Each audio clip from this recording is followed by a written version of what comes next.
Welcome back. This is Sandy from Sandy's Organized Chaos, and today I will be showing you how I make my 3-tone ombre leopard print tumbler. So let's get to it.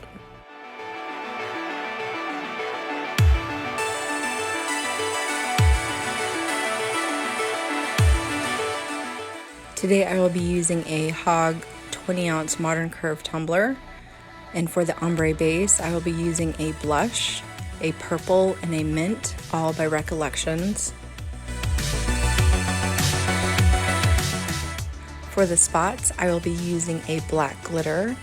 I will also be using Port of New Orleans for the pink by Mr. Nola's Glitter. I will also be using 2 types of brushes, a foam brush and a regular bristle brush.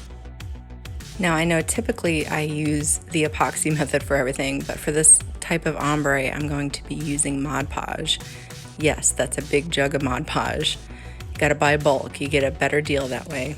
Now that is a gallon jug of Mod Podge, and I buy that on Amazon, and it's roughly about $26 last time I checked. I have my tumbler prepped, I have it painted white, and I'm going to just give a nice good coat of Mod Podge all over the tumbler. Holding it at a 45-degree angle, I'm going to apply my mint first, then my purple, then my blush. The reason for holding it at that 45-degree angle is so that way the glitter just kind of falls down that tumbler and it'll give it that faded look. Now don't worry if your glue dried too fast and there's areas where the glitter did not stick, because we will be doing a second round of glitter after this.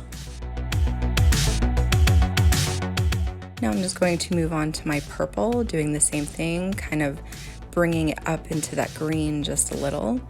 Here's a better angle maybe for you to see how I hold my tumbler. You may notice how far away my shaker is from my tumbler. That just really helps out, again, with that ombre look that you're after. Now we're going to move on to the blush, and I'm going to hit the bottom of that tumbler first, and then I'm going to bring that blush up into the purple.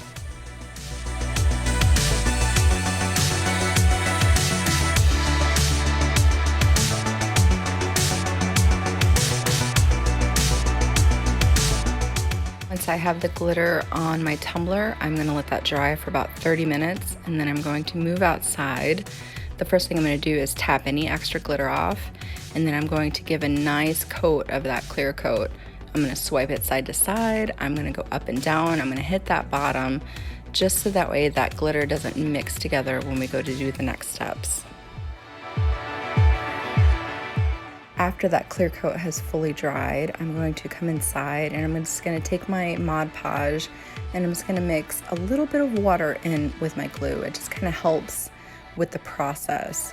I'm also going to run my hand over my tumbler to make sure there is no extra glitter that will run together when I go to apply the Mod Podge. There's nothing worse than coming in and your dark glitter mixing with your light glitter.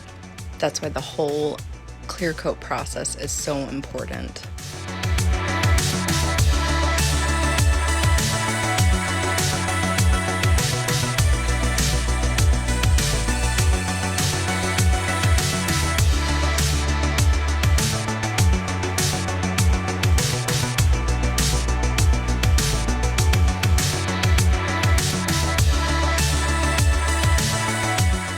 My tumbler is fully coated with that Mod Podge. I'm going to start with the second layer of my ombre. I'm going to do it the opposite way this time. I'm going to start with pink, then I'm going to do purple, then mint.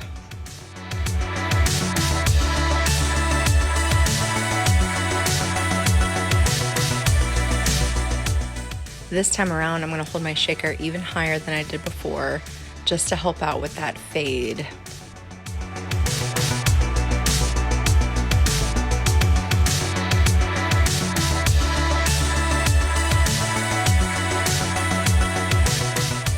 I'm going to take my purple and I'm going to bring it up into that pink just ever so slightly, and then I'm going to bring it down into that mint.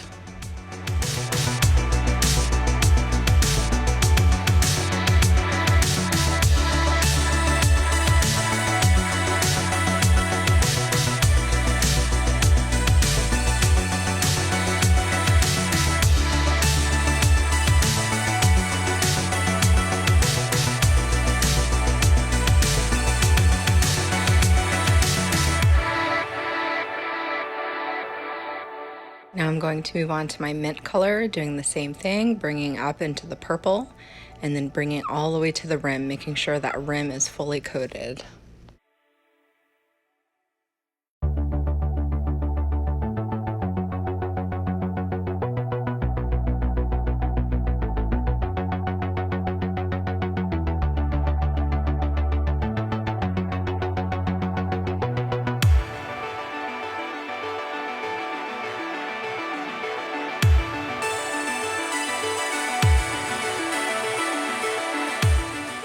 Once you are done with your ombre, you want to let that dry for 30 minutes to an hour. Then you want to repeat the process where you knock off any excess glitter, apply your clear coat really well, and you will be ready to move on to the spots. Now I'm ready to move on to my spots. I'm going to be using a bristle brush for this. I kind of like the look that a bristle brush gives. It kind of makes it more natural looking. Now I know that this is a 3-tone leopard print, but still, I kind of like the way it still looks natural. I like to take my brush and I just kind of pounce it around because I don't want perfect circles.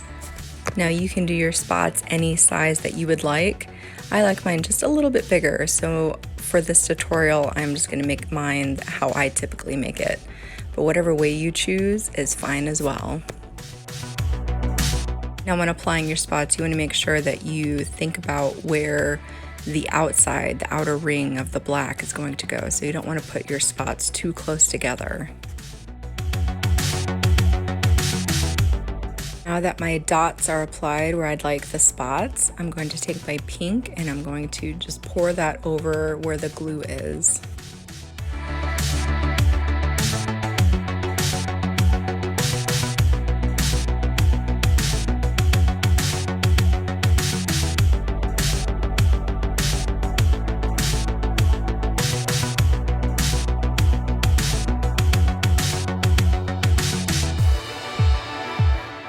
My spots are fully coated and they have dried a bit. I like to take another bristle brush and I like to come in and just wipe any of that excess pink off from the ombre.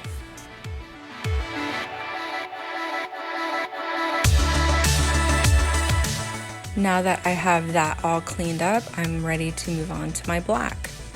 I'm going to take my same brush that I was using for the spots and I'm going to tip it just so that way I use the edge of my brush, and I'm just going to go along the outside of those pink dots. You don't want to make them too thick, but you also don't want to make them too thin.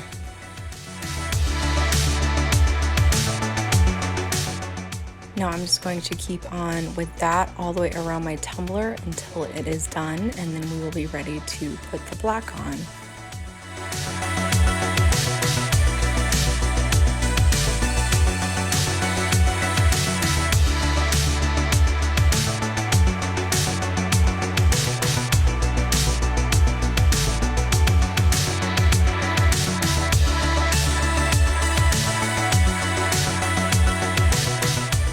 Now that my glue is on all the spots how I like it, I'm ready to put the black on my tumbler.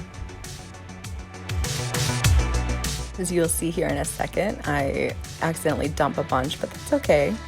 It's just fine. It's gonna stick to that glue, nothing else. So I'm just going to cover those glue spots with my black glitter.